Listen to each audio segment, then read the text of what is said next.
Hi ಎಲ್ರಿಗೂ ನಮಸ್ಕಾರ. ಎಲ್ಲರೂ ಹೇಗಿದ್ದೀರಾ? ಬನ್ನಿ ಇವತ್ತು ಪಟಾಪಟ್ ಅಂತ ಬ್ರೇಕ್ಫಾಸ್ಟ್ಗೆ ಆಲೂಗೆಡ್ಡೆ ಮತ್ತು ಬಟಾಣಿ ಇಟ್ಕೊಂಡು ಆಲೂ ಪಲಾವ್ ಮಾಡೋದು ಹೇಗಂತ ನೋಡ್ಕೊಂಬರೋಣವಾ? ಮತ್ತೆ ಯಾಕೆ ತಡ, ಇವಾಗ ನಾನು ಒಂದು ಕುಕ್ಕರ್ನಲ್ಲಿ ಒಂದು 2 ಟೇಬಲ್ ಸ್ಪೂನಷ್ಟು ಎಣ್ಣೆ, 1 ಟೇಬಲ್ ಸ್ಪೂನಷ್ಟು ತುಪ್ಪ ಮತ್ತು ಪಲಾವ್ ಐಟಮ್ಗಳು ಯಾವುದಂದರೆ ಚಕ್ಕೆ, ಲವಂಗ, ಪಲಾವ್ ಎಲೆ, ಏಲಕ್ಕಿ, ಕಸ್ತೂರಿ ಮೇಥಿ ಮತ್ತು ಮರಾಠಿ ಮೊಗ್ಗು, ಸೋಂಪು ಇದನ್ನೆಲ್ಲ ಹಾಕ್ಕೊಂಡು ಚೆನ್ನಾಗಿ ಫ್ರೈ ಮಾಡ್ಕೊತಾ ಇದ್ದೀನಿ. ನಂತರ ಇಲ್ಲಿ ನಾನು ಚಿಕ್ಕದು 2 ಈರುಳ್ಳಿ ತೊಗೊಂಡು ಅದನ್ನು ಕೂಡ ಚೆನ್ನಾಗಿ ಫ್ರೈ ಮಾಡ್ಕೊತಾ ಇದ್ದೀನಿ. ಇದನ್ನು ಪಟ್ ಅಂತ ಕೇವಲ ಒಂದು 15 ನಿಮಿಷದಲ್ಲೇ ಮಾಡಿಬಿಡ್ಬೋದು. ನಾವೆಲ್ಲ ಕಟ್ ಮಾಡಿ ಇಟ್ಕೊಂಡಿದ್ವು ಅಂತ ಅಂದರೆ ಬೇಗನೆ ಆಗೋಗುತ್ತೆ. ಸೊ ಇವಾಗ ಈರುಳ್ಳಿ ಕಲರ್ ಚೇಂಜ್ ಆಗೋ ಮಟ್ಟಿಗೆ ಚೆನ್ನಾಗಿ ನಾವಿಲ್ಲಿ ಫ್ರೈ ಮಾಡ್ಕೊಬೇಕು. ನಂತರ ನಾನಿಲ್ಲಿ 1 ಟೊಮೊಟೊನ ಚಿಕ್ಕದಾಗಿ ಕಟ್ ಮಾಡಿ ಇಟ್ಕೊಂಡಿದ್ದೀನಿ.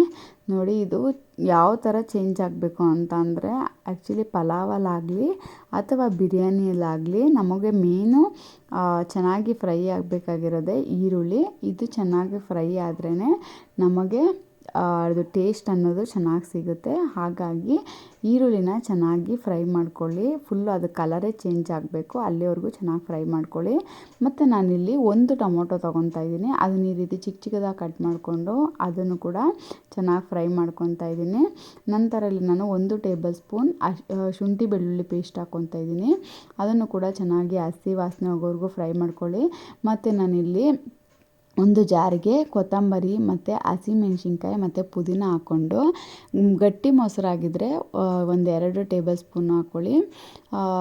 ಅದು ಗಟ್ಟಿಯಾಗಿದ್ರೇ ಚೆನ್ನಾಗಿರುತ್ತೆ. ಸೊ 2-3 ಟೇಬಲ್ ಸ್ಪೂನ್ ಹಾಕ್ಕೊಳ್ಳಿ. ನೀರೇನು ಹಾಕೋದಕ್ಕೆ ಹೋಗ್ಬೇಡಿ, ಹಾಗೆ ರುಬ್ಕೊಳ್ಳಿ.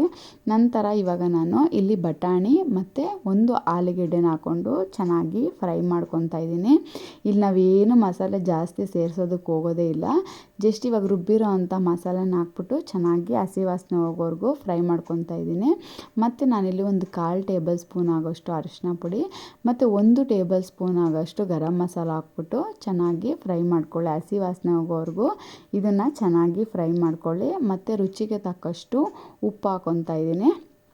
ಉಪ್ಪು ಯಾವಾಗಲೂ ಸ್ವಲ್ಪ ಮುಂದೆನೇ, ನೀರಿಗೆ ಉಪ್ಪಿಗೆ ಆ ಮಸಾಲೆ ಇದೆಯಲ್ಲ ಅದನ್ನು ಟೇಸ್ಟ್ ಮಾಡಿ ನೋಡಿದಾಗ ಸೊ ಉಪ್ಪು ಸ್ವಲ್ಪ ಮುಂದೆ ಇರಬೇಕು, ಆವಾಗಲೇ ರುಚಿಯಾಗಿರುತ್ತೆ. ನಾನಿಲ್ಲಿ 1 ಗ್ಲಾಸ್ನಷ್ಟು ಅಕ್ಕಿ ತೊಗೊಂಡಿದ್ದೆ. ಸೊ ಅದನ್ನು ಇದೆಲ್ಲ ಕಟ್ ಮಾಡ್ಕೊಳ್ಳೋಕ್ಕಿಂತ ಮುಂಚೆನೇ ನೆನೆಸಿಟ್ಬಿಟ್ಟಿದ್ದೆ. ನಾನು 1 ಗ್ಲಾಸ್ ಅಕ್ಕಿಗೆ 1/4 ಗ್ಲಾಸಷ್ಟು ನೀರು ಹಾಕ್ತಾಯಿದ್ದೀನಿ.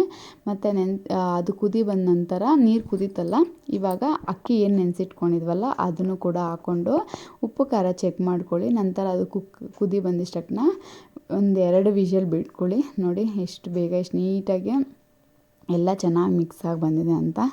ಒಮ್ಮೆ ನೀವು ಕೂಡ ಟ್ರೈ ಮಾಡಿ, ಹೇಗಿತ್ತು ಅಂತ ಕಮೆಂಟ್ ಮಾಡಿ, ಲೈಕ್ ಮಾಡಿ, ಶೇರ್ ಮಾಡಿ ಮತ್ತು ನಮ್ಮ ಚಾನಲ್ನ ಸಬ್ಸ್ಕ್ರೈಬ್ ಮಾಡ್ಕೊಳ್ಳಿ. ಧನ್ಯವಾದ.